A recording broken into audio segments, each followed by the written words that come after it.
tonight's event. Got it. I heard that this meeting's being recorded. Okay. So welcome everyone. My name is Zeta Silva and I have the honor of hosting tonight's event, Survivors of Suicide Loss Day. So I have a couple of words before we start and it would go like this.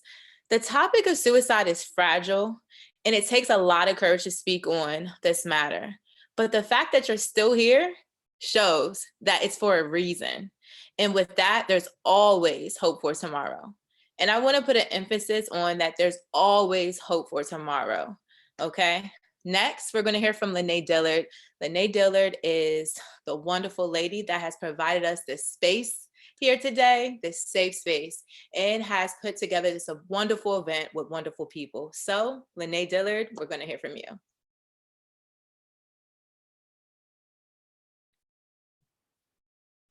Lene, it has you muted right now. You guys hear me? Yes. Okay. So my name is Lene Dillard, as Zeta introduced me as. I am the author of The Rose Letter. I'm also a mother of three. I created this event, as Zeta said before, as a safe space for us to normalize the conversation of not being okay in the midst of grief, anxiety, and depression. And I believe that there's so many people that suffer in silence and they don't even know that they have to. And behind every dark moment or life circumstance, there's a story that matters.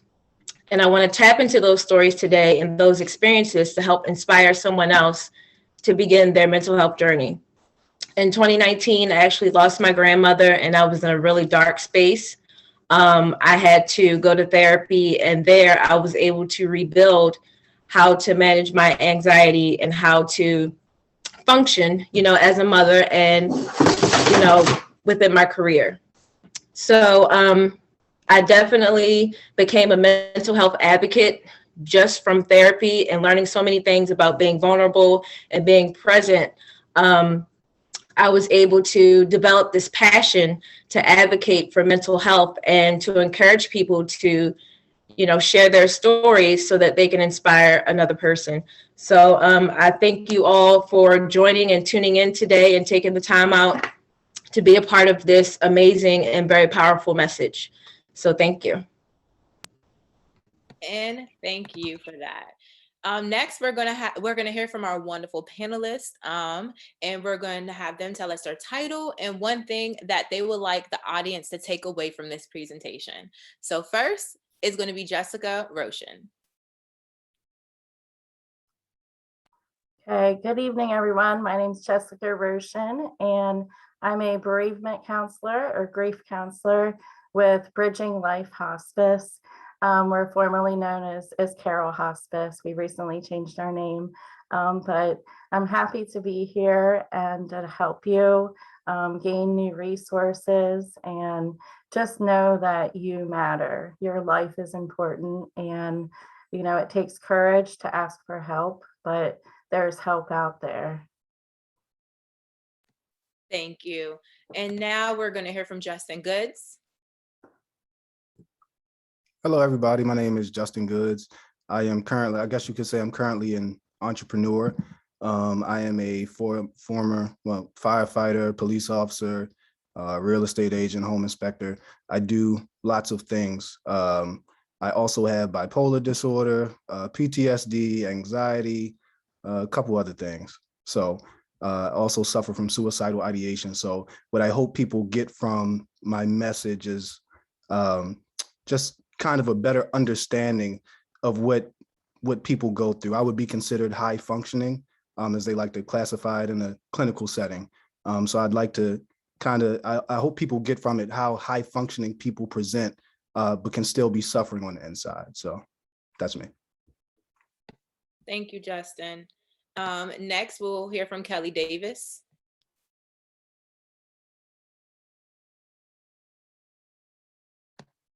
Okay. Hi, my name is Kelly Davis. I am a wife and a mom. I am also a social justice, I guess you can say, advocate for the past 6 years, as well as someone who has always been a mental health advocate. So I want people to take away from this that we need to prioritize and absolutely make mental wellness something that is like a part of, just like when you need to eat better, you need to take better care of yourself. Your mental is just as important as your physical body. So I want people to know that we need to prioritize that, and make it not be such a stigma in society, but something that is absolutely normalized and prioritized within cultures all around the world. Thank you, Kelly, for that. Thank you. Thank you. Totally agree with you. Heather Longnecker, we'll be hearing from you next.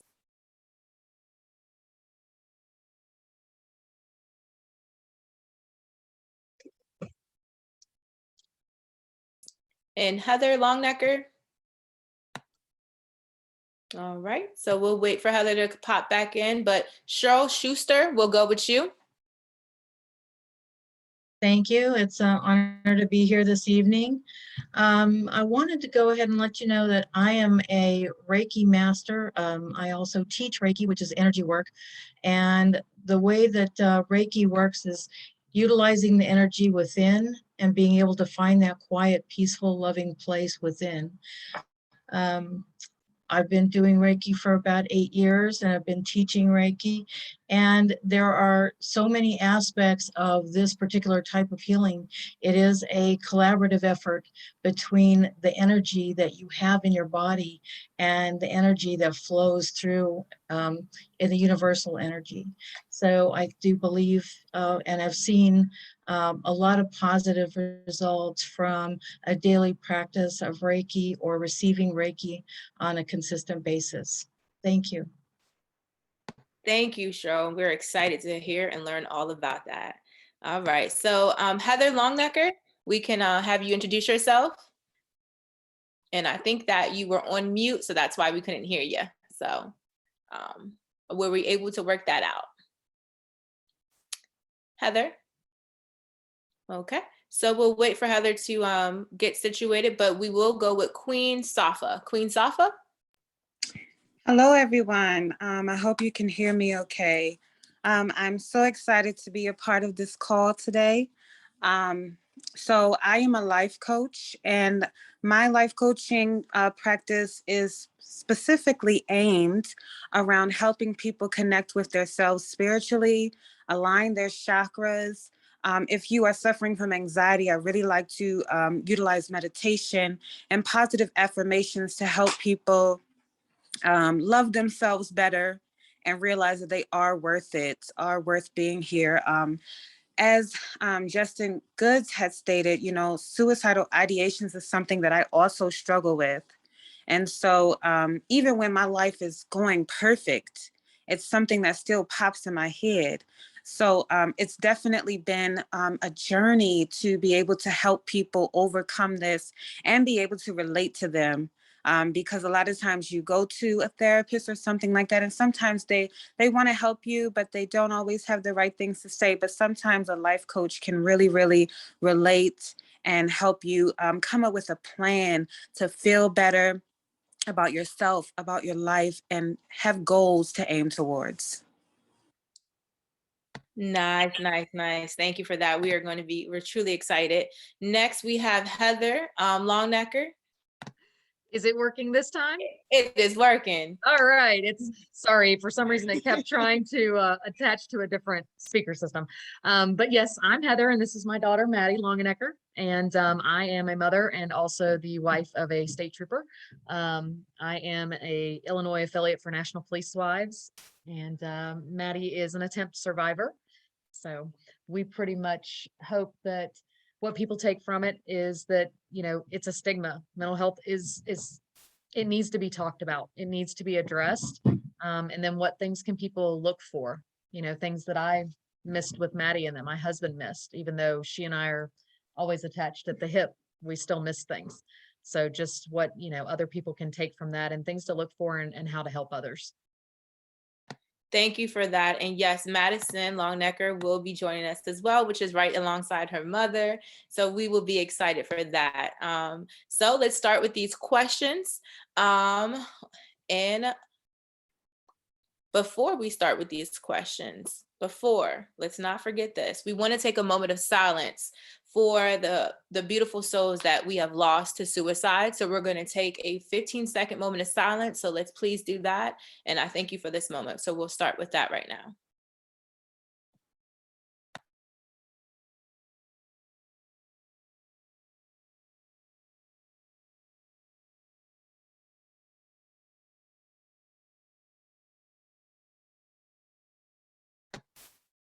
All right, guys. Thank you so much for participating in that with us. Now we will start with the questions. So this question is going to be for Justin and Queen Safa. First, we'll have Justin answer the question, but here's the question. Walk us through a suicide ideation, thoughts, how you were feeling, what actually brought you to those feelings, and how you came out of it. So Justin, we're ready. Okay, so I guess I'm going. What I'll do is I'm willing to get very personal with you all. So I'll share. What I'll do is I'll share a personal experience. At the time, I think the most significant and the closest suicidal ideation I had to actually committing the act. I was a police officer at the time, and I was extremely depressed. And I was an alcoholic. I was a functioning alcoholic. Nobody would know. I would be what's considered a person that's high functioning. So I presented normally. But one night I went out in typical fashion. I was binge drinking. I got home and I just wanted everything to be over. I didn't necessarily want to die. What it was is I wanted, in a sense, I just wanted the pain to stop. I wanted the thoughts to stop. I wanted my brain to slow down. I think that for me personally, the ideations, they can manifest themselves in a pain that becomes physical, if that makes sense. It's hard for people to understand unless you go through it, but the mental pain had become physical for me. And what had happened was I was intoxicated and I was about to shoot myself. And my daughter had came knocking on the door. And at that point in time, that's what it grounded me. And I came back to reality in a sense. And I recognized that I had to tap into something deeper because it was larger than myself, if that made sense. I was here for a reason. And that's what helped me recognize it. But it feels painful. It feels confusing. I felt uncertain. And these are things I dealt with on a daily basis. So I could be talking to somebody. I could be just like I'm having a conversation with you all right now. I could be having a conversation and thoughts would still flash in my head of these ideations of wanting to be gone, wanting to kill myself, not wanting to be on this earth. And it becomes painful physically also. And at that particular instance, my daughter, I think, is what kind of regrounded me back into understanding is something larger than myself, right? But suicidal ideation is not something, it's serious. And for a lot of people, it happens on a regular basis. You wouldn't look at me and think, oh, okay, Justin has suicidal ideations, but I had them as early as this morning. And it's something that it flashes, it occurs. And although I'm here with speaking to you all right now, it's still something I deal with. So what I tend to do is I tend to recognize it. Once I recognize it, I will label it and understand it for what it is. And I will have something that I can tap into to reground myself, whether it be my children, or sometimes I'll have an item I carry on me, like my grandmother's ring is personal to me. And I'll use that to reground myself. It also, I just like people to know that when you have multiple mental health things going on. So I have bipolar disorder and ADHD and PTSD and anxiety, and all of them can kind of play off of one another, and it exacerbates everything that's happening. And sometimes that can cause suicidal ideation also. So it isn't necessarily something you can see on a person that presents itself, but a lot of people who you may know may also suffer from them. So that's kind of how I reground myself. I'll tap into a purpose that's larger than myself, or a vision that's larger than myself. Sometimes I'll carry items to remind me why I'm here, but it is still something very, very difficult to deal with, and that I experience on a daily basis almost. Thank you so much, Justin, for that. And I love the fact that you stated the physical and mental, how it could be something mental and it turns to a physical thing for you. So that was nicely put together. Thank you for that. Now we're going to hear from Queen Safa, with the same question. Okay, could we get a quick repeat of the question? Of course. Walk us through a suicide ideation, thoughts, how you were feeling, what actually brought you to the feelings, and how you came out of it. Okay, so I will talk about a most recent experience, and I'll also incorporate previous experiences to relay my vision of this question. So I'm going to get very personal as well. I'm filled with so much emotion, so forgive me. But so I have been struggling with my health my entire life. Type 2 diabetes, and type 2 diabetes led to kidney failure, and kidney failure led to a transplant. And I'm only 33. And so that made me hate myself. It made me feel like I was being attacked. And I just always felt a heaviness over myself. And then if you incorporate that with when COVID-19 started, I think it was the end of 2018 is when we started to see little spurts. And during the time from the end of 2019, from the end of 2019 to about early 2021, I had lost 4 jobs in a row. And it wasn't by any fault of my own. And so that started to make me feel like I'm unhealthy and now I'm worthless. I can't keep a job. And then it made me think of myself like my partner probably thinks I'm a loser. And so all of these thoughts that I'm making up about myself, no one else is saying these thoughts to me. No one else is labeling me this way. It's only me. So what I did was I ended up being admitted to the hospital because I kept saying it. I kept saying, I really want to die. I really want to die. I'm tired of living this life. I'm tired of being unhealthy. I'm tired of losing these jobs. And it prompted me I got admitted to the hospital, which was not a good experience for me. It was one of the worst experiences of my life. When being admitted to the hospital because of suicide, you are put in a jail.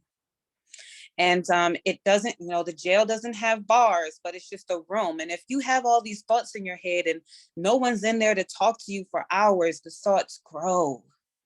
And so as I sat in that hospital room alone, looking at these 4 gray walls, I began to realize and think, I need help. I need to talk to somebody. So I found a life coach. Instead of going through therapy, I found a life coach. And this life coach introduced me to energies and frequencies and how we are all one in this world. And I started to think about how if I took my life, especially after my sister donated a kidney to me, and I decided to take my life, how selfish would that be? I would be ripping myself, someone who now sees their glow, their aura, their importance in this world. We all have a place. And so when I realized that, and I realized who I would hurt and how my problems wouldn't be resolved, I would just be gone. And it's a possibility that all my problems would be laid out on other people because I'm just gone. And that's what brought me out of that. Talking to that life coach, discovering meditation, reading about frequencies and energies, and how if I constantly flood myself with positive thoughts and energies, if I cut out people who make me feel low, who vibrate very low, if I say, I can't have this type of energy around me anymore. So I had to evaluate my own life. I had to evaluate myself. And I had to switch a light switch on. No more negative talk. No more negative talk. No more saying I'm a loser, or no more calling myself fat. it's just really about, I'm going to, just take every piece of positive energy inside of me. And I'm just the only thing that's gonna come back to me is positive energy, because I'm putting all of that into trying to make sure that negative energy does not surround me. And I have found that invoking so much positive energy into the universe has only brought me blessings, only blessings. And I have become, even in this short time, because I was admitted to the hospital for suicide attempt earlier this year. And in this short amount of time, I feel like I'm totally different. So that is what I would like to share. Just I was able to overcome this by changing my frame of thought. And it's not easy. I'm not going to say it is at all, but it's something you practice every day, because even those suicide ideologies still come to me. I could be driving down the road and I'll hear this little voice say, what if you ran your car into this wall? But what stops me is that I got to turn this off. Why am I thinking this way? I'm blessed. I just practiced that gratitude. I got a car, I got a home, I got a family. Why am I having this thought? And that is how I turn it off, by switching it on the positive things in my life. And gratitude really, really just helps you realize how blessed you are, even when you don't feel like you have a lot. If you focus on lack only, you will only get lack. So that is my answer to that. Thank you so much for that. We have people in the comments saying gratitude, but most importantly, what hit home for me is, the self-talk and how you change your self-talk to be more about positivity and not negative. Even saying I am fat, that's something that people say and it's just normalized, but you're saying I'm not going to take that in and I'm gonna bring on new things. So thank you so much for that. That was beautiful, very beautifully said. Next, our question will go to, it's going to go to Kelly. And Kelly, your question is, what was your last interaction with your friend who died by suicide? And how has their passing impacted you? And if you had the opportunity to speak with that person right now, what would you say, Kelly? So my ex-boyfriend committed suicide this past Christmas. And luckily for him and I, we, our last communication was of closure and clarity, and of like a bit of a reconnection after, years of just kind of having a misunderstanding. And we were young, you know how it is. And social media kind of bridged us back, and he was able to tell me how he felt about what occurred. It didn't quite match my thoughts from those events, but and it was just that it was closure. And he would kind of pop up every now and then to say, hey, beautiful, or how's your day. So when I got the call, and it was his neighbor who called, I think that the holiday allowed me to kind of not process it fully, because there was like so much going on, and it was Christmas, and you're with your family. But I remember days later, and I shared this with my sister, of just kind of having a day where he just kind of stayed on my mind, like as I'm going about my day, he just kind of stuck there. And I remember being home alone and feeling just like something different, and something made me be compelled to say, Courtney, it's okay. I don't need to know why. I know everyone is asking you why. I know everybody is looking for answers, but I get it. I understand. And I don't need a why. I just pray that you have peace. And I pray that, whatever you could not deal with here, that you found it, that piece that you couldn't grab a hold of here, you found it in this afterlife. And I think that that's what I would tell him if he was here. I think that someone who has battled depression my entire life, and someone who understands that sometimes there's no rest for the good-hearted here on earth. And Courtney had a kind, gentle spirit and heart. And, this world kind of just beat him up. And I would just tell him that, I don't need a why. You did whatever you needed to do. To release yourself of all you are enduring here, and I'm okay with that. I'm all right with that. And I wish you had other you had choices that you could have taken, but I get it, and I understand your choice and your decision, and I don't look at it like it was selfish because we have to go on here, but you were in pain that you could not release from. So I think that that's what I would kind of let him know. And um his mom still struggles. He was a twin, he was a dad, um and it just it's unfortunate, but I get it, and I understand. So Thank you so much for that, Kelly. And definitely, I don't need a why. So many people are searching for a why, and they can make that why them. So it's good that you're not doing that. But that point right there that was really, really big. Thank you. Now, for our next question, it's going to go to Madison. And we want you to paint the picture for the audience, okay? Take us inside your mind on the day that you decided that you wanted to attempt suicide.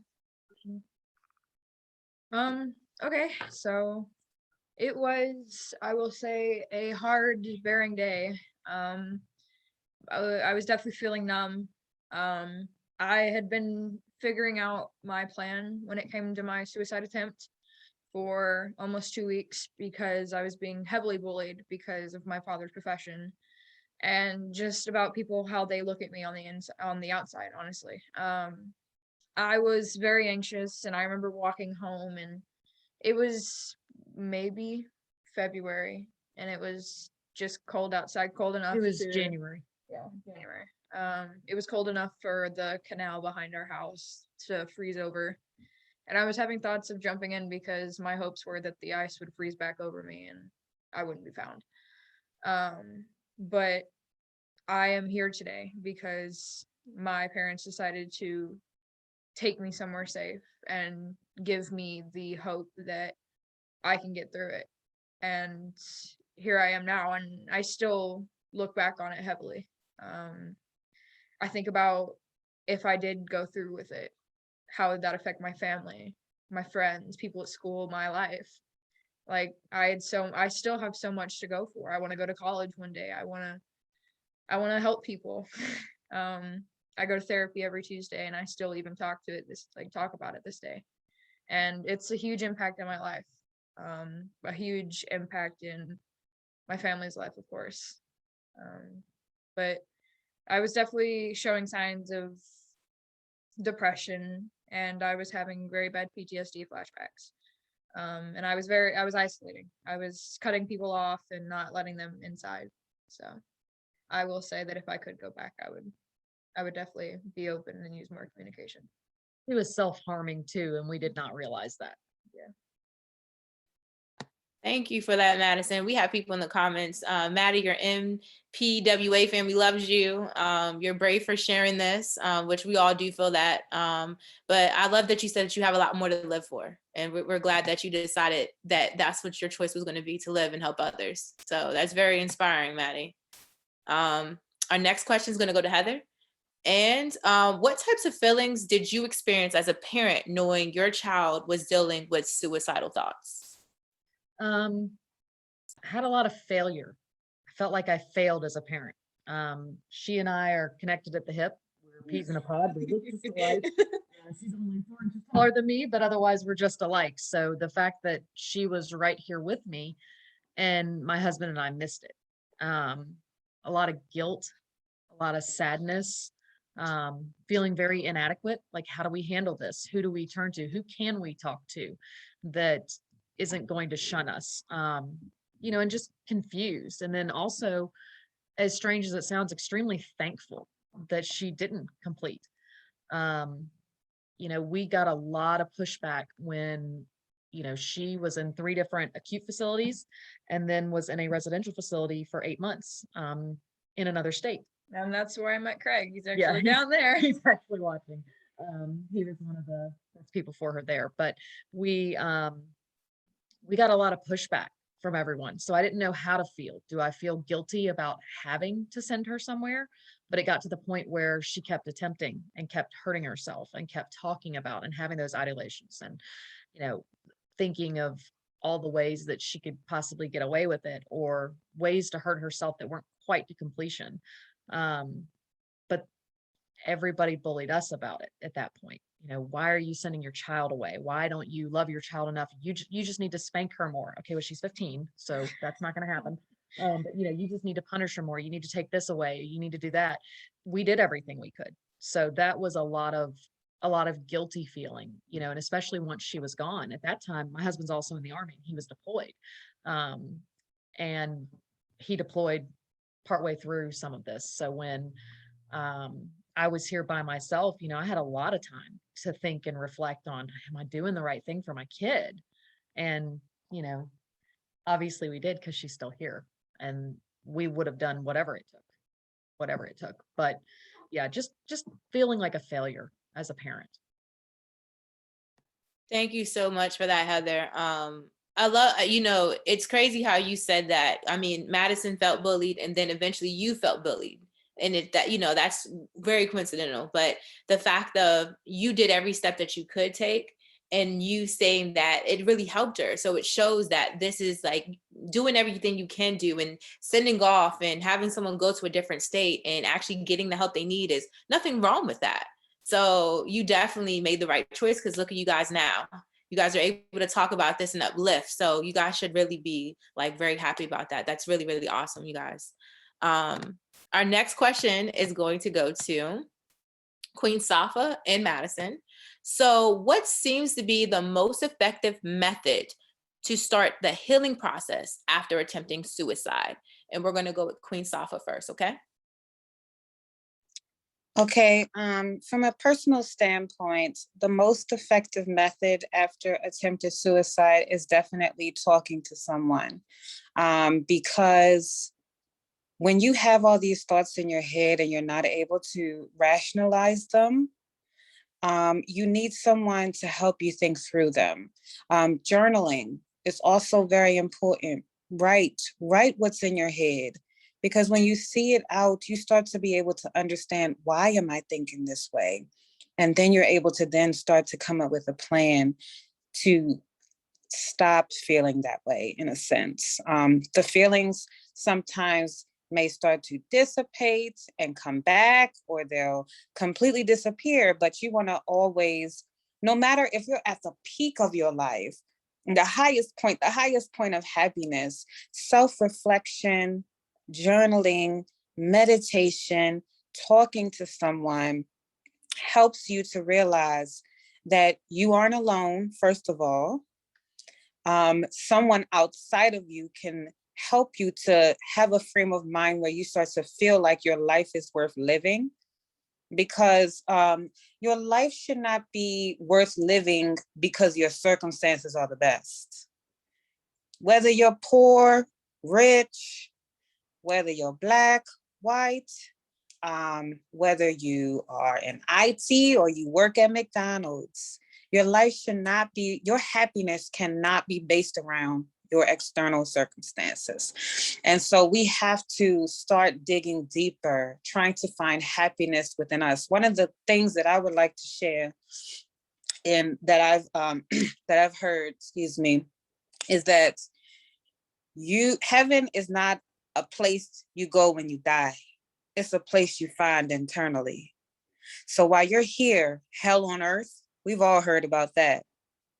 We know that the world is going through so much. We have the COVID, we have people killing other people, we have people, robbing each other and all types of craziness. We're already in hell. It's not a place we have to go once we pass. So now it's time to really take in the fact that that heaven that we're seeking is inside of us. And if we start to realize that the external things we don't have control over, They're out of our circle of influence. If we focus on, I'm happy because I'm grateful that I'm alive. I'm grateful that I'm able to see and smell and walk outside and just see trees. You start to realize that you can create your own heaven. And that helps to push you into a better frame of mind. Thank you for that, Queen Safa. Yes, that was a word. Madison, we're going to hear from you next, and I'll repeat the question. What types of behaviors, oh no, I'm sorry about that. What seems to be the most effective method to start healing after attempting suicide? And that's going to go back to you, Madison. For me, I will say, in the beginning, when I was at my residential first few months, I was very defiant of what happened. I was like, there's no way this happened to me. There's no way I would do that. I was super angry at my parents. I felt abandoned there. One thing that did help me was in the beginning, I started to accept that everything that happened. I accepted why it happened and how it happened. I went through the process of judging myself, saying, why would you do that? You're dumb. I'd call myself names. And as Queen said, you're in this gray room and you may have a roommate. You may have a whole area that you can roam, but when you're down in your lows, you stay in that room and you isolate yourself because you feel like you're the one that put you there. And for me, it was also finding out that I had an amazing support system. I later learned to trust my parents. I used to closet them off and be like, no, I'm not talking to you. My mom was my enemy in that time. I was like, I hate you for putting me here, this and that. We'd argue here and there, but now she's my best friend. I tell her everything, to the color of the eyes that I like of a boy, to the grade that I got on something, or even just one small detail like, hey, I brushed my hair today. Like, just small stuff. And I love it. And one of my favorite quotes that I found out while I was in my residential that really helped me through processing, it's from Winnie the Pooh. He said, if there ever is a tomorrow where we're not together, there is something you must always remember. You are braver than you believe, stronger than you feel, and smarter than you think. I want you to remember this even when we are away, that I still love you. And that really helped me through because it made me think of my mom, my dad, my family that's cheering me on, Craig cheering me on. He was a staff there and he really helped me through. He was always there cheering me through therapy, whether it be me playing my ukulele to him or just talking to him. He's still my number one best friend to this day, and he got me through. And then my parents did. And then the end of figuring out what happened and an efficient method for me was being accepted by my family and friends without the judgment, because a lot of people did come to me and they're like, you're crazy. You're dumb for doing that. Don't ever talk to me. Or we're not friends because my mom or dad thinks you're crazy. And it just felt good to come home and have all these people that were like, we understand what you went through, but we don't. But like, we know what you did. We know what led to this. And we're sorry that it happened. And we're ready to create a new future with you in it. Aw, that is so awesome. Loving it, loving it.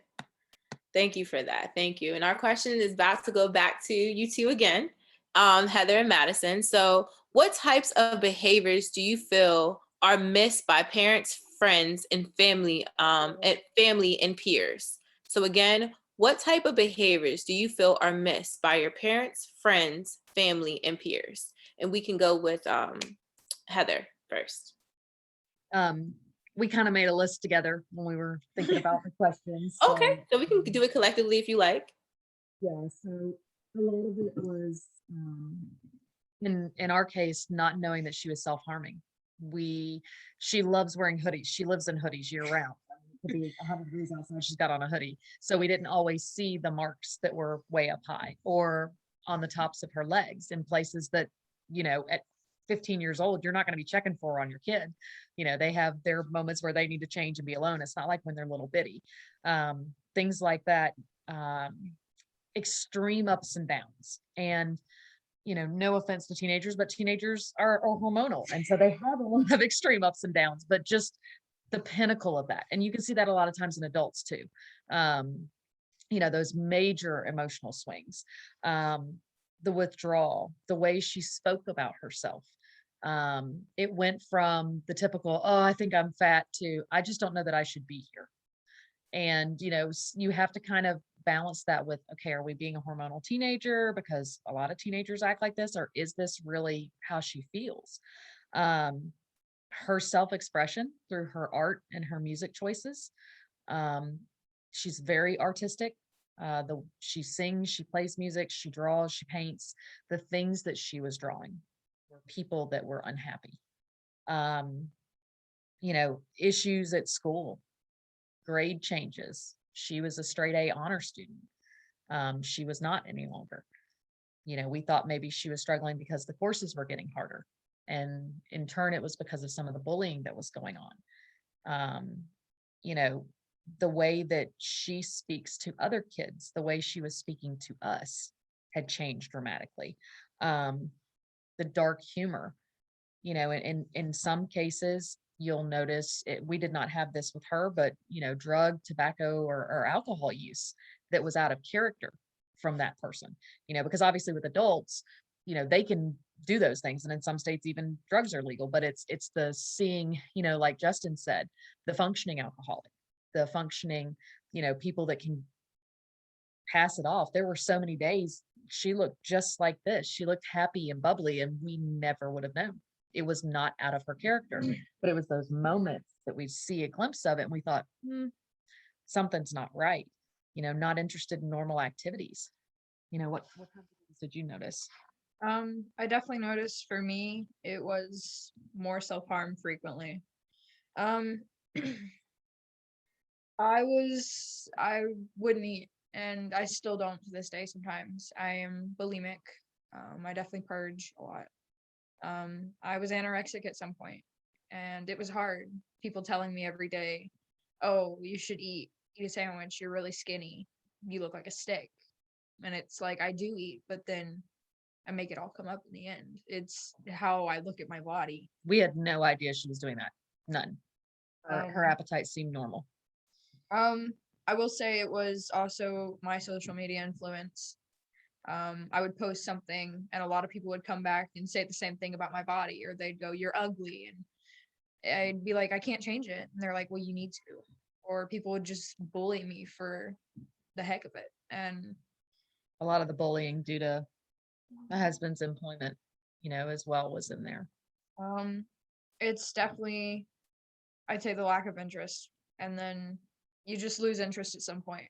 One day, it depends. Sometimes your interest is kind of like a roller coaster. One day you find something that you love and it's like, oh my gosh, this is great. And then you start thinking about the thoughts and the voices in your head, or just the thought of, oh, I'm not worth it enough. I'm not good enough. And then it takes over. You lose interest, you stop eating, you stop trying at that point. For me, it was also sleep patterns. I am a good sleeper. And up until around 10 or 11, I was diagnosed with insomnia, chronic insomnia, which has to do with my depression and my PTSD and everything with my anxiety. I do not sleep.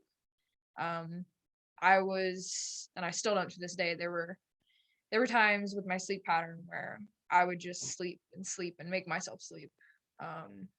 I wanted to hide those thoughts, that feeling, that I didn't want to tell anybody.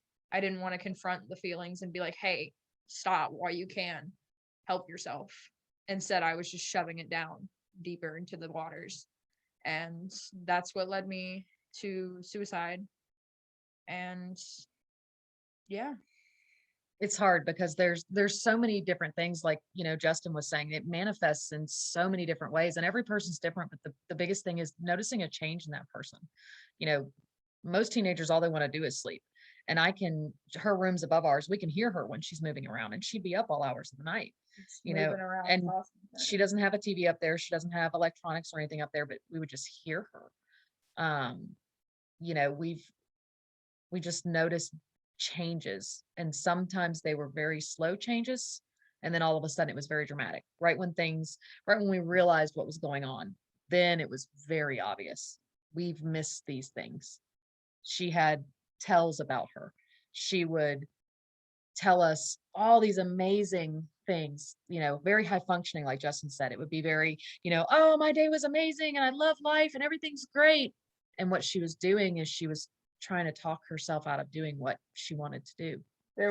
At that point, I had built myself a routine. I'd wake up, go to school, and I would eat all I could while I was there. And then I'd come home, mom and dad would ask, hey, how was your day? I'd be like, oh, it was amazing. I did this. I had a great art project. I got an A, when really I was getting F's and failing. And they had no idea. And then I'd come home and I'd eat and eat and eat, saying that I'm hungry. And then I'd just go upstairs and I would start self-harming. I would purge a lot. And then I'd look at my body and I'd be like, it isn't enough. I'm still too fat. And I'd just do it all over again the next day or that night. It was a routine and a habit that I built, and it was very unhealthy. Yeah, but because we thought, things are going good at school, we have no reason not to trust her. She's always been a straight A student. She's eating well. We're happy she's trying all these new foods that, most kids don't want to eat. And she seems to be going to bed at night on time, and she's telling us how happy she is. And we had no idea. No idea. Well, guys, thank you for that.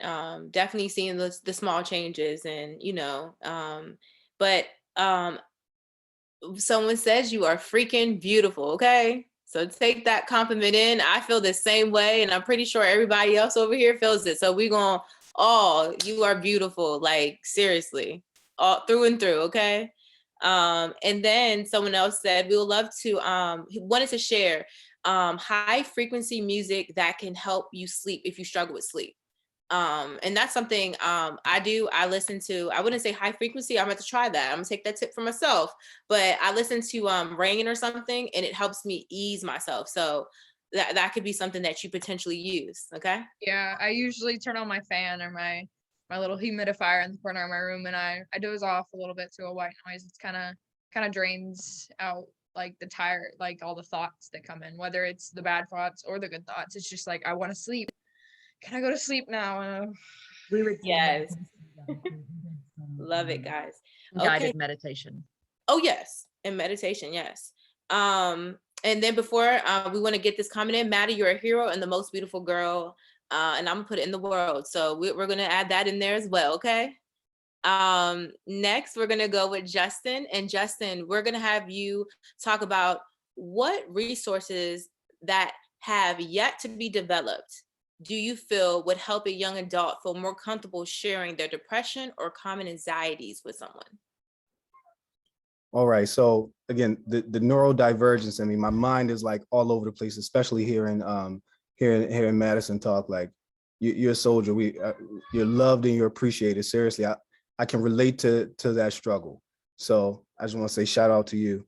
I think that when I heard Madison speak, right, for me, I recognized here's what I recognized first, that a lot of teenagers, especially, that's when I often began to struggle too, and started recognizing it.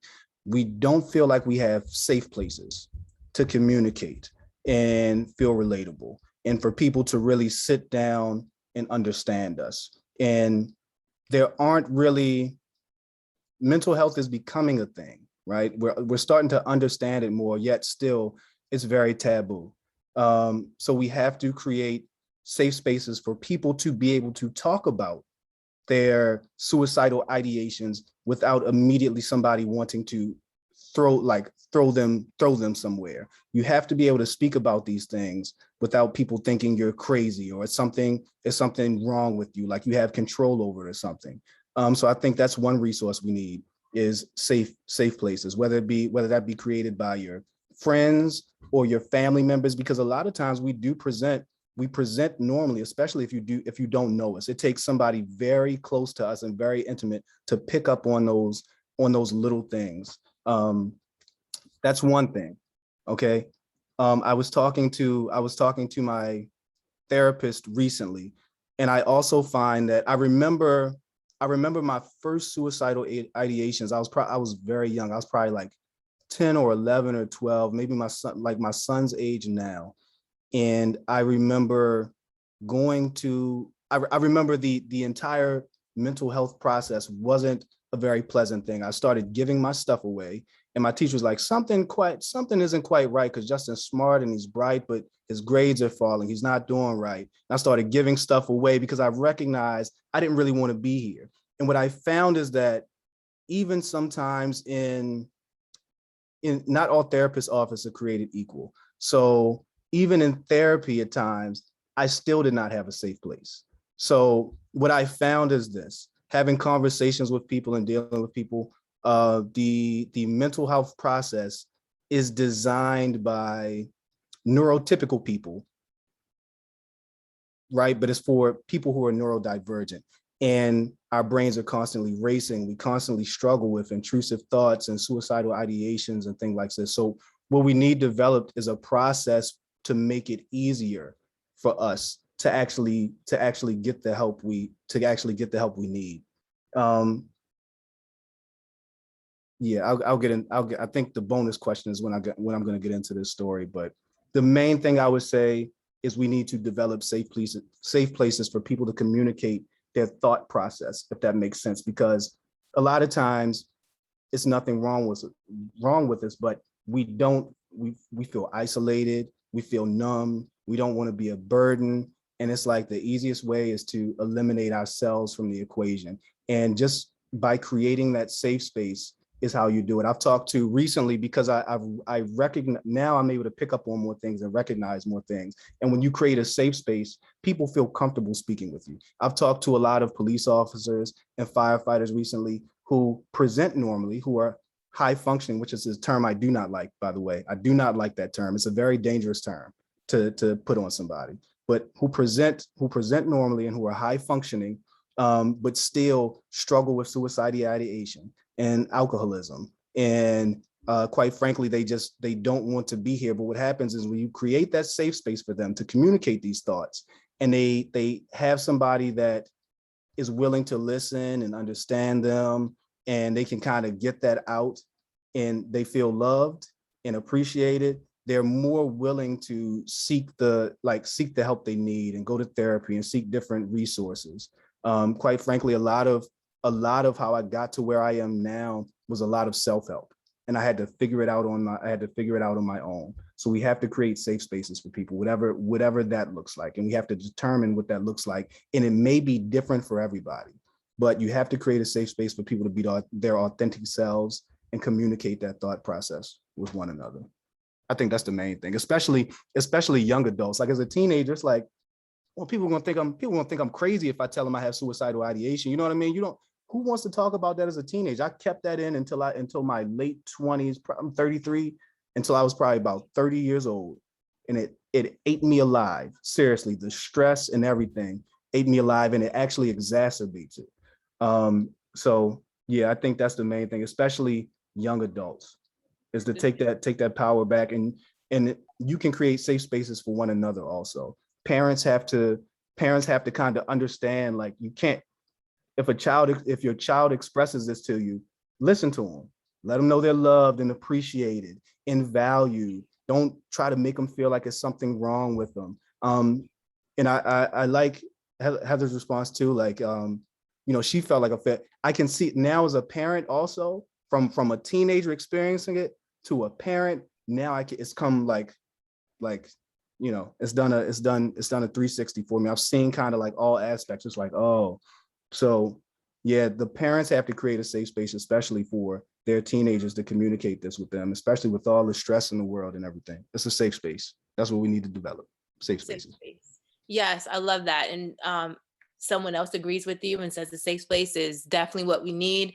And I love also, since we're talking about a safe place, like this space that we have that Lene Dillard has developed and brought on board for everyone to talk to. This is a safe place, and we all feel like we're getting something from it. So we definitely agree with you, Justin, about that.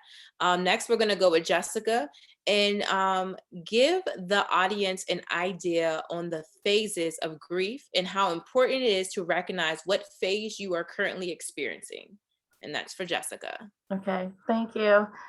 Before I talk about the stages of grief, I just have to say my heart goes out to all of you on the panel here, and you guys are so brave, for for sharing. And I hope that this is empowering for you, you know, for your healing process. So you guys are awesome. So I'm going to talk about the stages of grief now, and you know, what you can experience when you're going through them. I just want to say that, you know, life can be hard.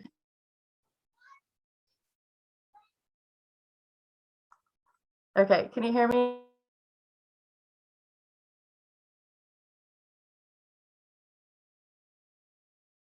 Now, Jessica, it said that you're muted now. So if you could, I'm sorry. there you go. Okay. So I was just saying that life can be hard, but when you're grieving, it can be even harder. You know, when you lose that special person, your rock, the person that you would confide in, you know, you may feel that you're alone now, and, you know, having to go through grief is challenging. So I've learned a lot over the past 14 years of being a grief counselor. And back actually, Dr. Kubler-Ross had developed the 5 stages of grief. And then here recently in 2019, Dr. David Kessler added on the 6th stage of grief. So in the beginning of grief, I think that when you lose your loved one, whether it was suddenly or whether they had an illness for a long period of time, you all go through denial. You may feel in shock in the beginning. You know, you can't believe that this possibly could have happened. You may experience anger as the 2nd stage, frustration, irritation, you know, things just, you're angry at God, angry at why did this have to happen? The 3rd stage is bargaining. You're trying to find meaning of what happened. Depression is the next stage. You experience a lot of sadness. It's hard to, you know, go on sometimes. You know, you really have to pull deep at your faith to try to find a way. Then the next stage is acceptance. This is when you're finally able to move forward. You're not letting the loss define you. You figure out what works, what friends and family are out there. You know, you may turn to your faith more. And then Dr. Kessler then developed the last stage, which is finding meaning and purpose again in your life.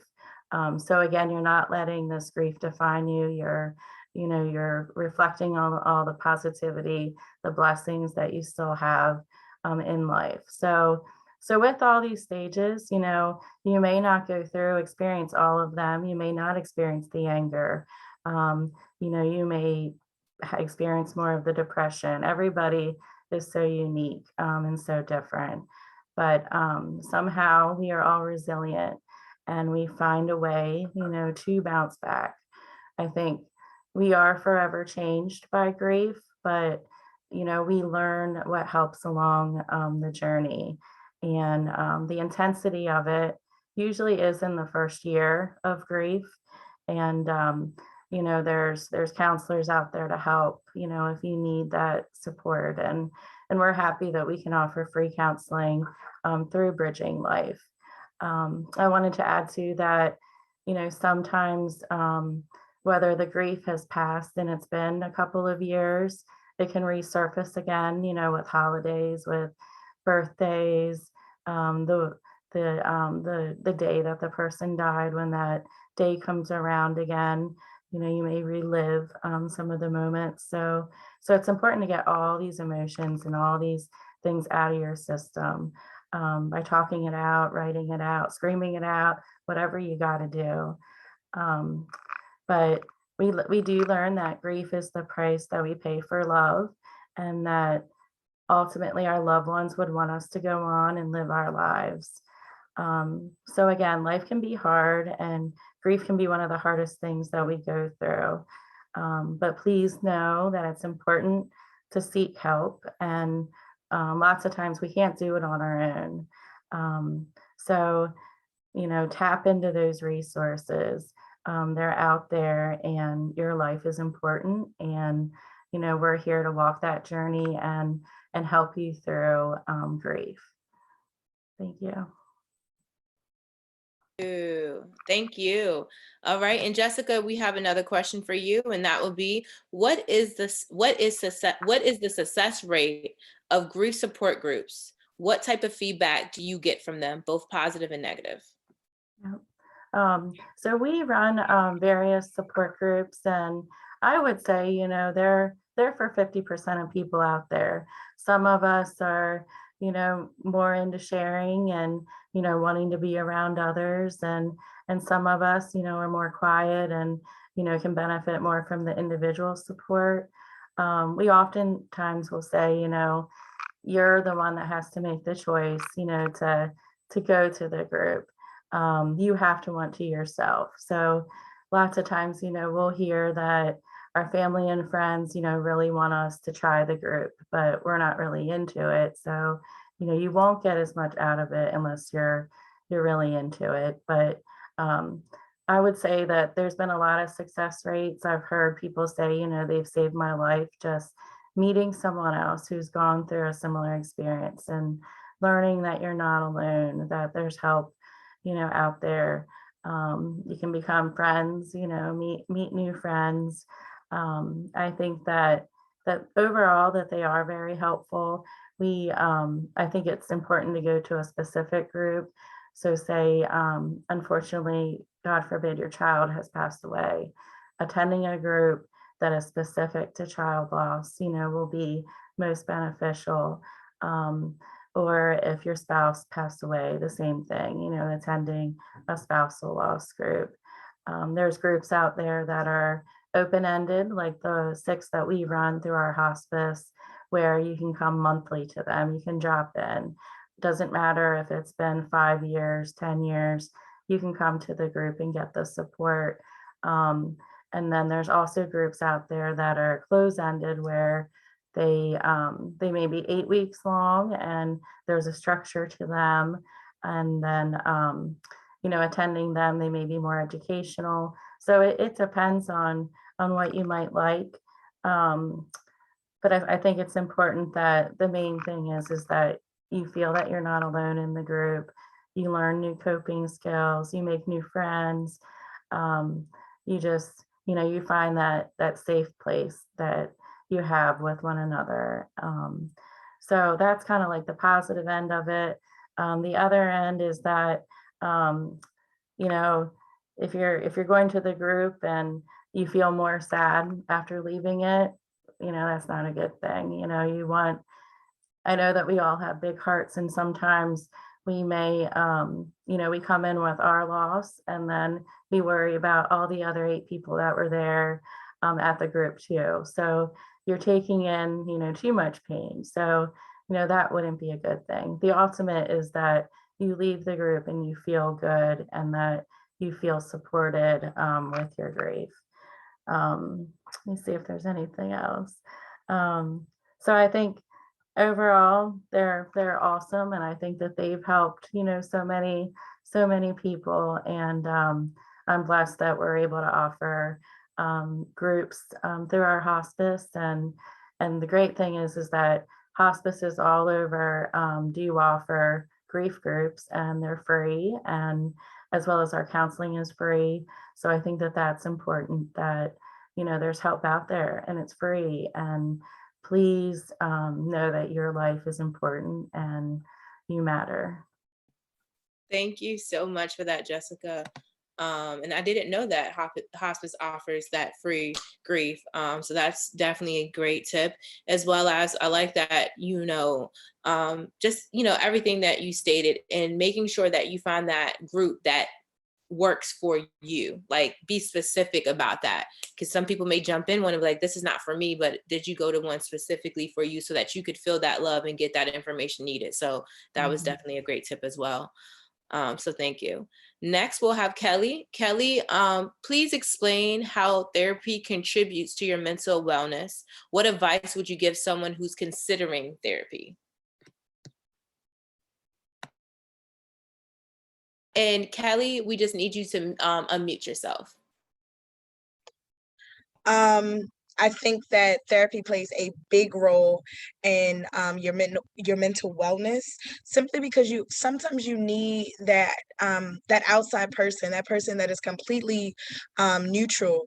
I know some of the questions were like, what kind of signs would family and friends should they have looked out for that they did miss. But I think that sometimes we're so close, and I think that the things that we endure and the things that we go through gives us a bias when we view each other and on each other's perspectives. So I think that neutral person who does not know anything about you is something that absolutely helps your mental wellness, because it gives you an overall picture of not only yourself.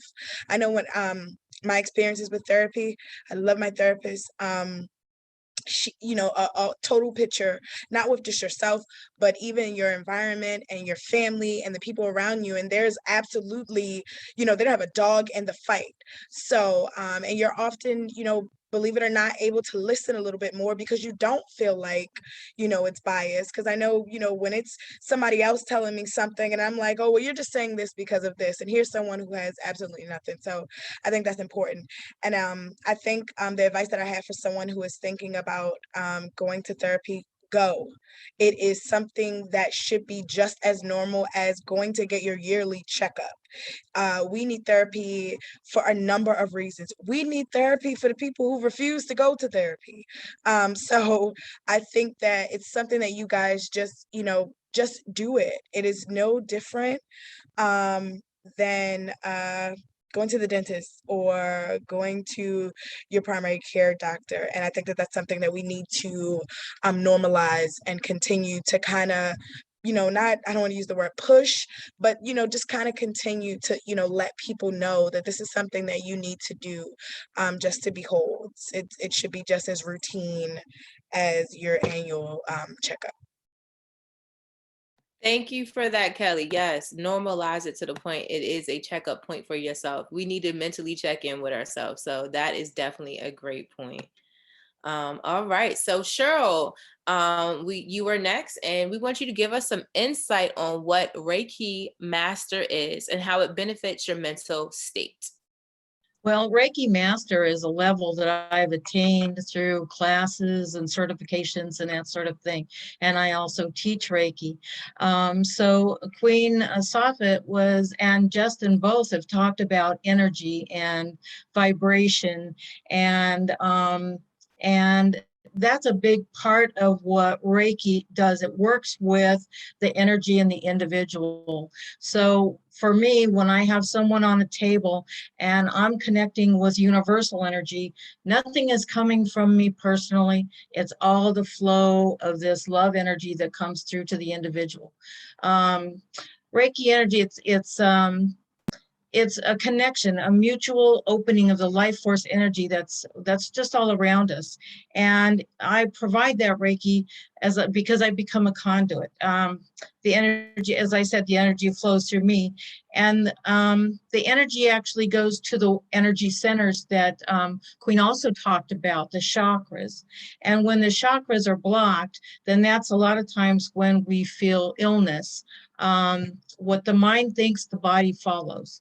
So when you're in a bad place, when you're constantly in thoughts of negativity or worry or anger or frustration, it starts to work on the body.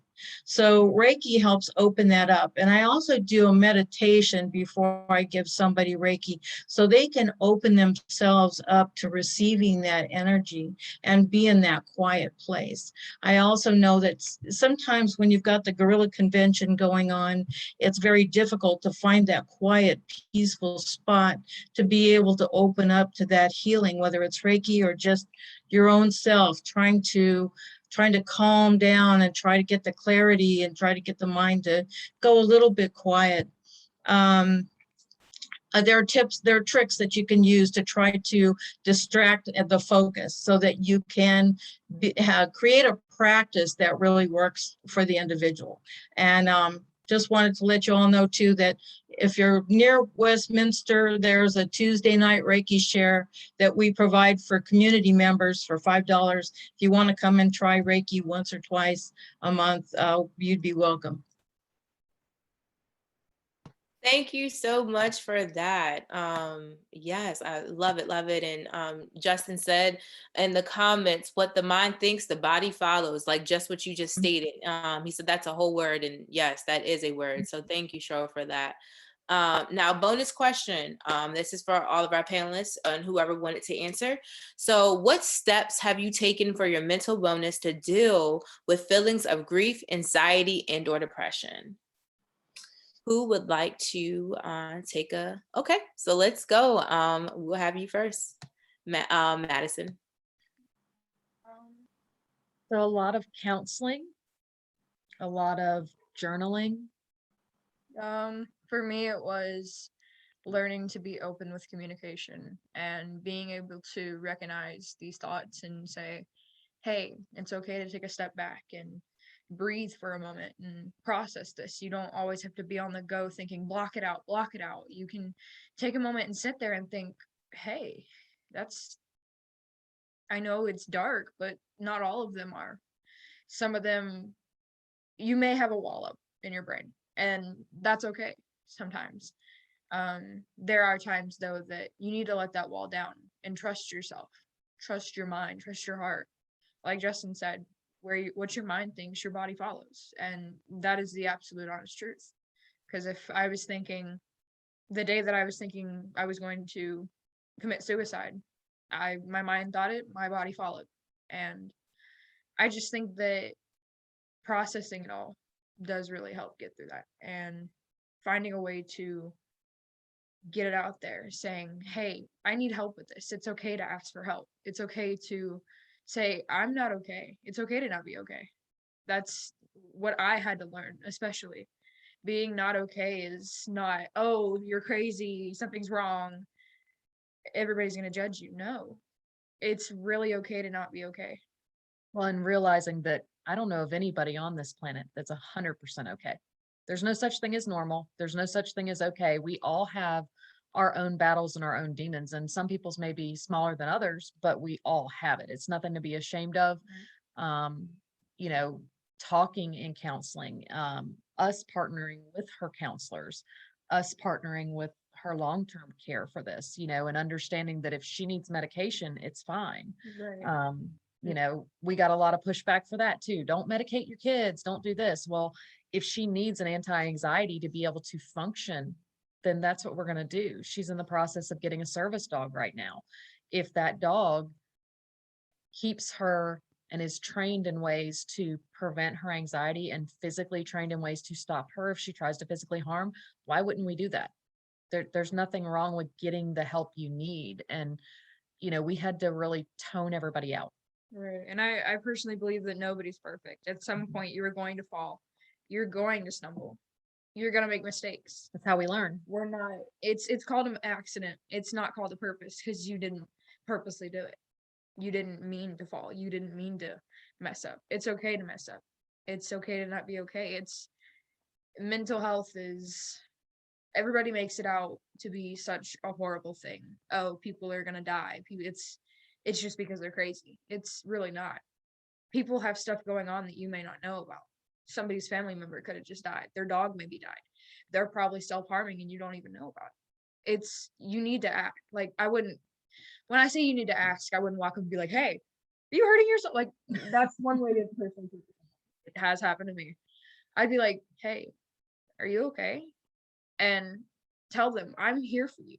I'm here. I'm a safe place. I'm willing to talk if you need someone to open up to. You may save their life, or if you don't save their life, you might be able to guide them to someone who can. Right. It doesn't mean, we've always told her, it doesn't mean she's never going to consider suicide again. It doesn't mean that the dark thoughts are just going to magically go away. It doesn't mean that she's going to stop thinking these things. We had to learn coping techniques as a family. It's okay. And Justin did just say, what's troubling you? That is an amazing way to ask somebody. And everybody thinks that when you're recovering from a suicide event, everybody freaks out if they have one little thought. You're gonna have days where you have a thought. It's not the end of the world. It could just past you. You need those coping techniques. It's okay to Right. have the thoughts. It's how to get past them and survive through those thoughts. And get through it. And you need, and at that point, you need to establish grounds. I have one with mom where she's like 5 things you can touch, 4 things you can smell, the 5 senses. I have a bunch of fidgets in my room. I have a whole box full of fidgets. Fidgeting is a way to definitely take out your anger. Punching a pillow, screaming, venting to somebody else, journaling. Coping skills are a major way to get through it. And everything Justin's saying, Right. those little things. Right. It's the little things that count. Even smiling at somebody could save their life. Yeah. Because in those darkest times, they may be walking down the street thinking, today's the day that I do it. Today's the day that I end my life. Nobody loves me. Nobody cares about me. And you just walking by and smiling and saying, maybe hi, or I hope you have a great day. You could literally save someone's life. My mother did that to me. On the days that I was getting ready to commit, she would ask me every day, she'd go, are you okay? Do you need someone to talk to? And I'd go, no. But then she'd be like, are you serious? And I'd tell her no, and we'd sit down and we'd talk for hours. And some would become arguments even, because it was just a small misunderstanding of me taking it a wrong way.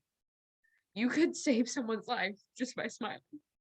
Maddie has a great habit. Another wonderful way that we've taken steps towards it is, it doesn't matter where we go, she always makes a friend, but she's very quick to find that person that looks like they've just kind of had that day.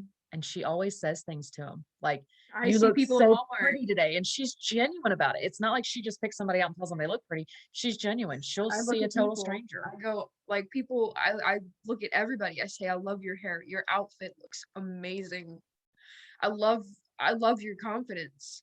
Like, everything. I love your nails too. I love your shoes. You look great. Keep your chin up. You're doing She great. does it to every stranger I think we've Like ever every seen, place that I go to, I make it my goal to compliment at least 5 people. and seeing those people's day completely change, you can see it on their face. You never know where they are mentally. So that's kind of the steps that we've taken. We've just made it a point to be bold with it and tell our story and tell her story and try to help someone else not feel the way that she felt. And this is my first time sharing my story, so it's amazing feeling that I can help others and get them through just with one simple small thing, so much as a smile. Yeah. That's huge. Yes, thank you for that.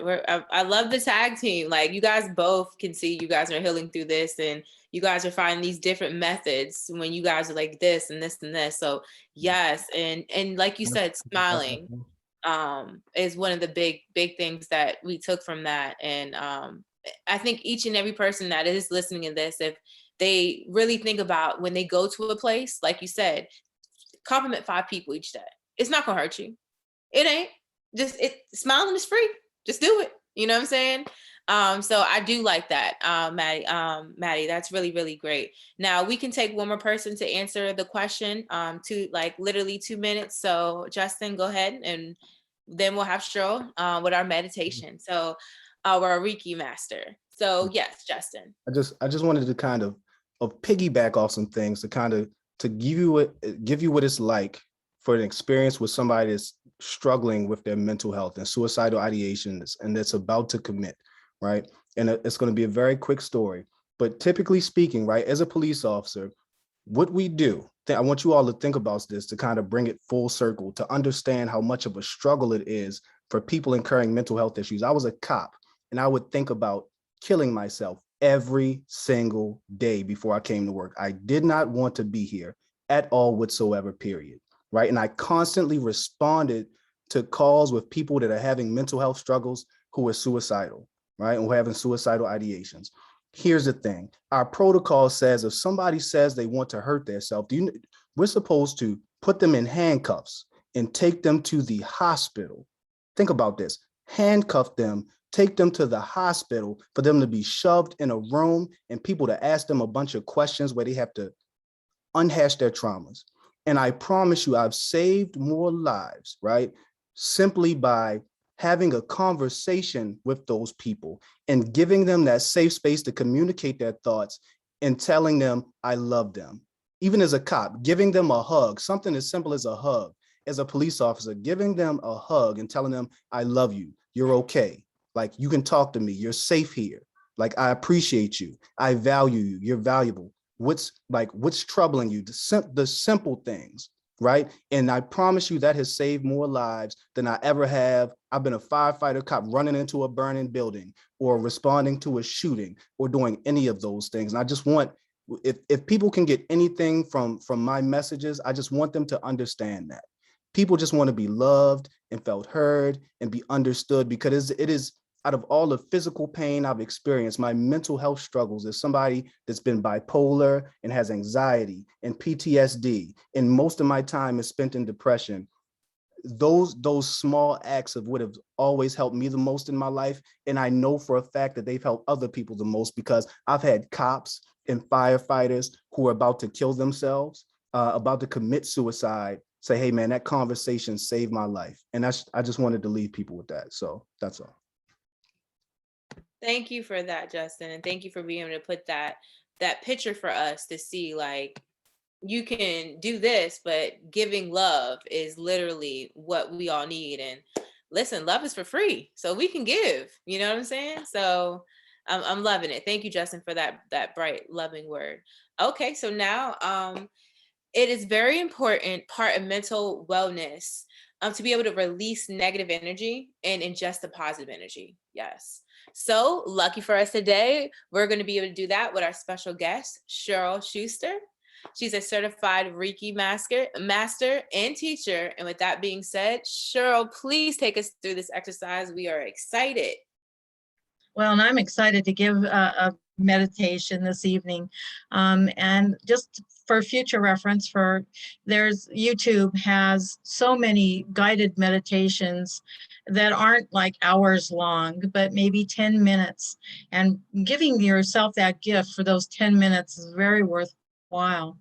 A person, his name is Jack Cornfield, has some beautiful 20-minute meditations that are so worthwhile. But I don't know how many people are familiar with meditations, but here are just a couple tips to help you if, like I said, deal with the guerrilla convention that's going on.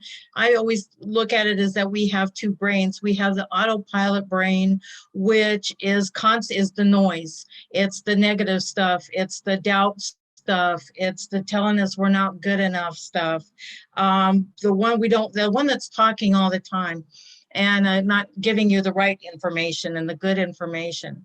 And when that happens, it's a process of using your mindful brain, that mindful voice that redirects your thinking to putting you back on the right track. So as we're doing this meditation, if you find that you're starting to kind of like the autopilot brain is taking over, you can rub your fingers together. You can maybe, if you a hem of a shirt where you're focusing on the texture of something, the keyboard, something that's going to help you redirect your focus so you can get back to that quiet and peaceful place.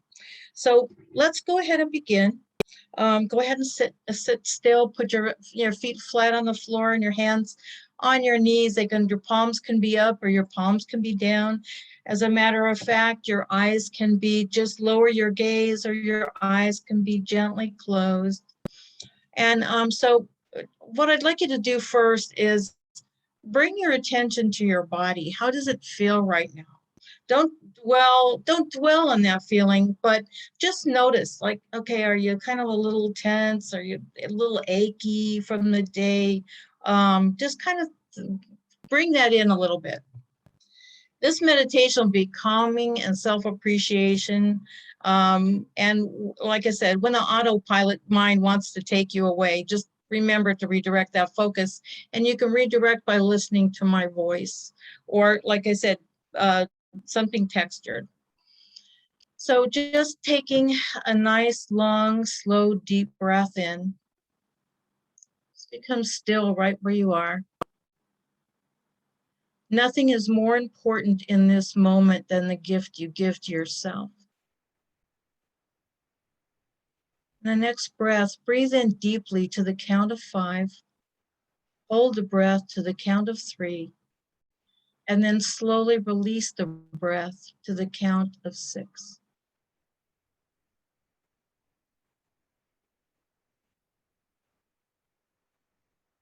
Repeat this cleansing breath, holding for 3. And as you release the breath, this time, soften the muscles in your body. Just as you breathe out, release and let go.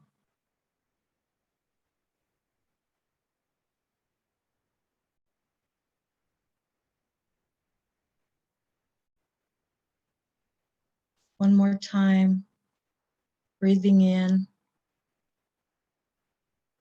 holding, and mindfully relax your whole body.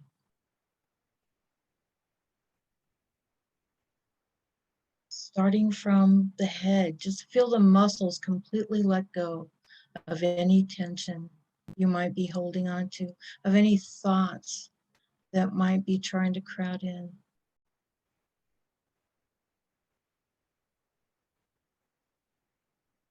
And bring your breath back to its normal rhythm.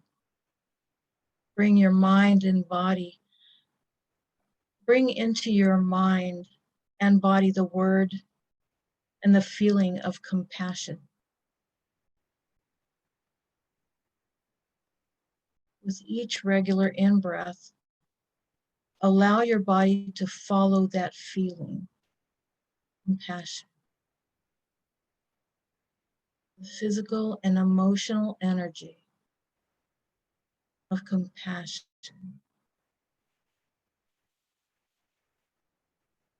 Think of how your mind and body respond when you feel compassion for others.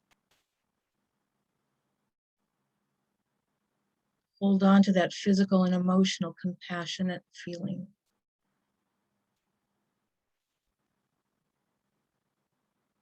Now, in your mind's eye, create a being of light that represents compassion. It can be a man or a woman, it doesn't matter. Just see your being of light. You can create facial features, give it wings. Give this being of light all the detail you feel called to give it.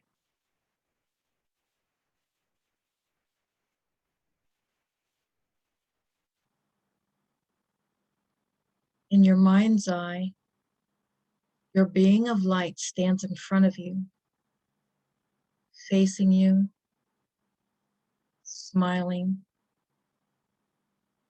filled with compassion and love. That is the light it holds.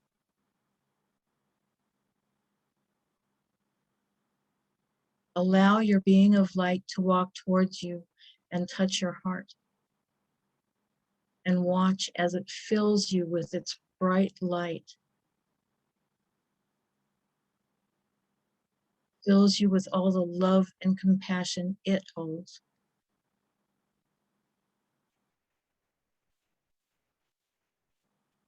Now it is you. The light being is you. You are it.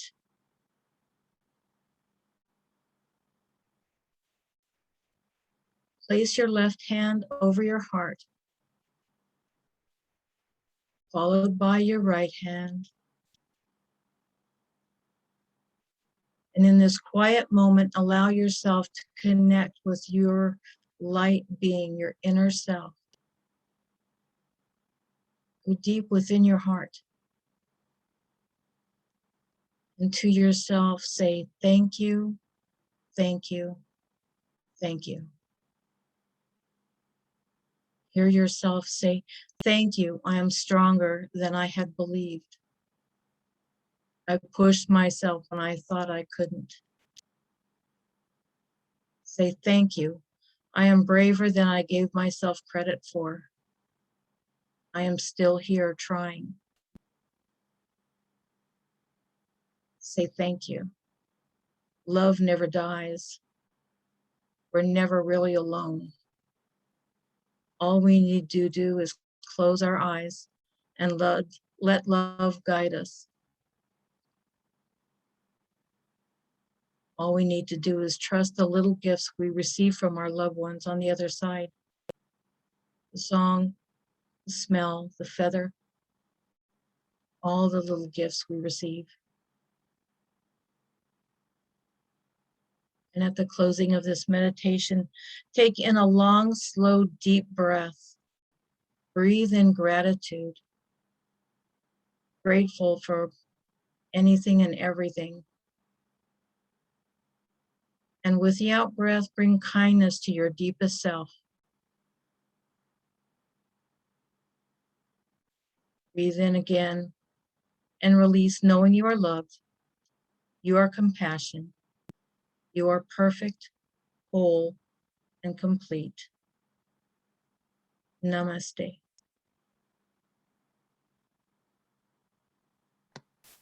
Wow, that was great.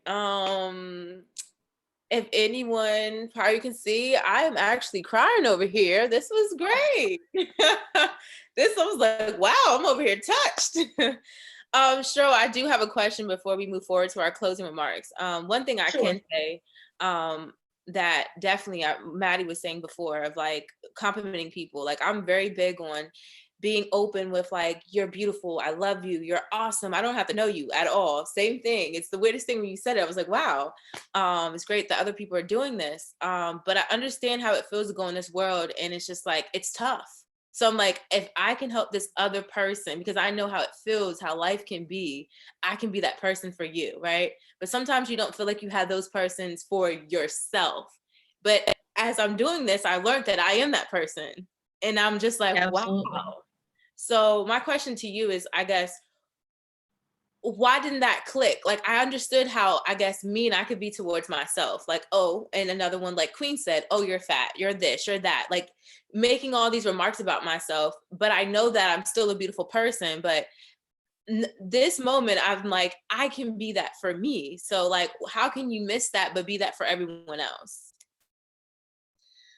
Well, I personally think that there's some sort of history in our life somewhere where somebody made us feel a certain way when we were little, and we've carried that with us.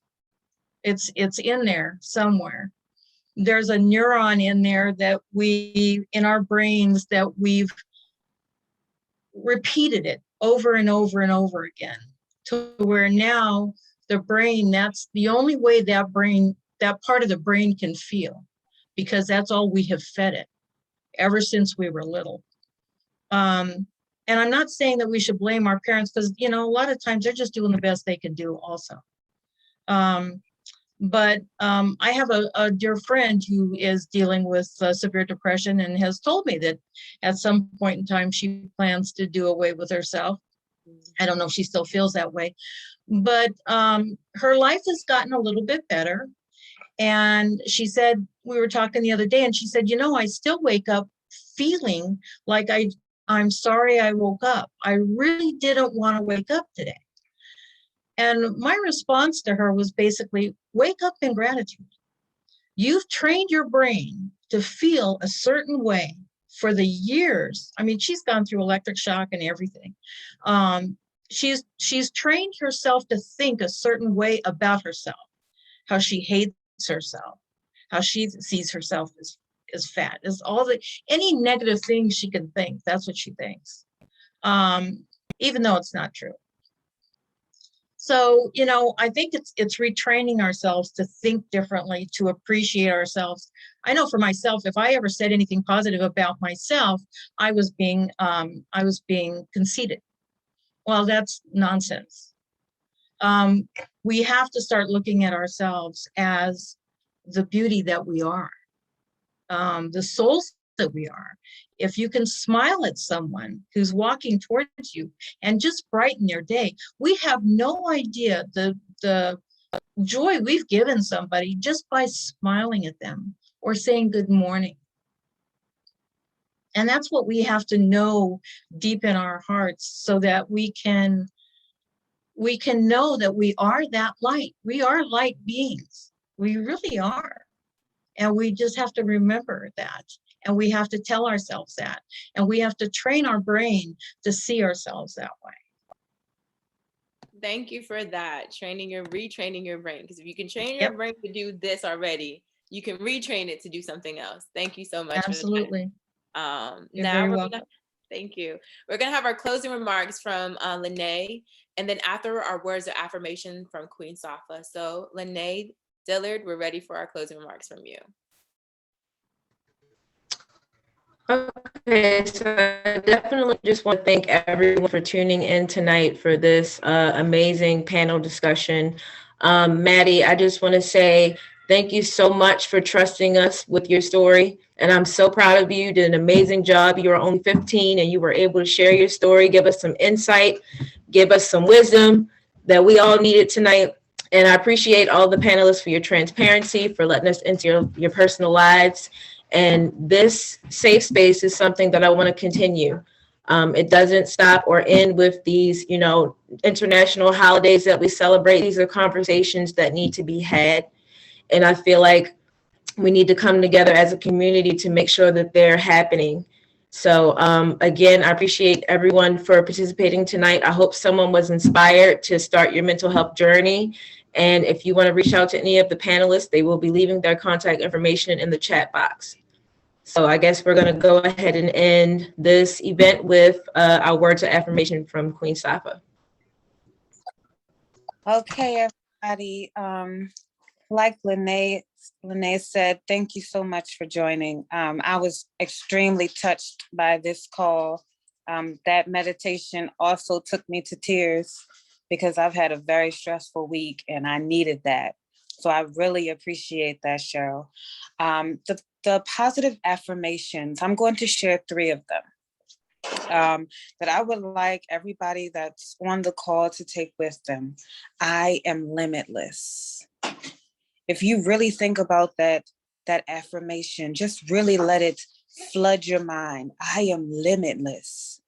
That means that you are not constrained by this world. You are not constrained by your circumstances. You are a powerful and limitless being. I am confident. Okay, Cheryl, this is something that you've kind of shared as well about just saying that every day, even if you don't feel it. That is how, remember when Cheryl talked about how we heard something from someone and it was negative and we basically have made it a part of our brain, our psyche. Well, now you're going to make an effort to change that. I am limitless. I am confident. And saying those affirmations every day is going to change that psyche. Post them around your house. Do whatever you need to do. And the last affirmation I'm going to share is I am happy, I am healthy, I am whole. I am happy, I am healthy, I am whole. And whatever whole means to you, just fill in that blank with whatever you feel it is. I am happy, whatever makes you happy. I am healthy, whatever makes you feel healthy. And I am whole. Hold yourself and say that because it is true. It is true for you. It is true for this world. It is true for all of us. And with these affirmations, I wish you love, peace, and blessings and prosperity. And I love you all. Thank you. Yes, thank you so much for that. I'm happy, I'm healthy, I'm whole, and all the others. Thank you, thank you, thank you. So now it's sad to say that we have to leave. It's been such a fun time here, and I feel like we've gotten so much from it. I have gotten a lot from this, man. This has been wonderful. Thank you, Lene, for providing this safe space. Thank you, everybody, for coming out and being able to express and share their different things that they're doing and the meditation. Everyone was truly amazing, amazing, amazing, and I'm definitely glad to be a part of something so beautiful. Again, guys, please put your contact information in the chat box so that anybody can be able to reach you. We got services and different other people to keep in contact with. Maddie, again, we're so happy that this was your first time sharing your story and you did so amazing. And just everyone keep doing the good work and making sure we reach our fullest potential of our best self. And we're all here truly amazing and beautiful. And I'm very thankful for this moment in this time, guys. Thank you, thank you, thank you. And please, everyone, reach out to everyone in here and get the support that you need. Mental health matters, and it's okay with not being okay. Lene, we definitely thank you. Thank you. And that will conclude our today's event. So hope to see you guys soon. And thank you again for this amazing journey. Thank you, guys.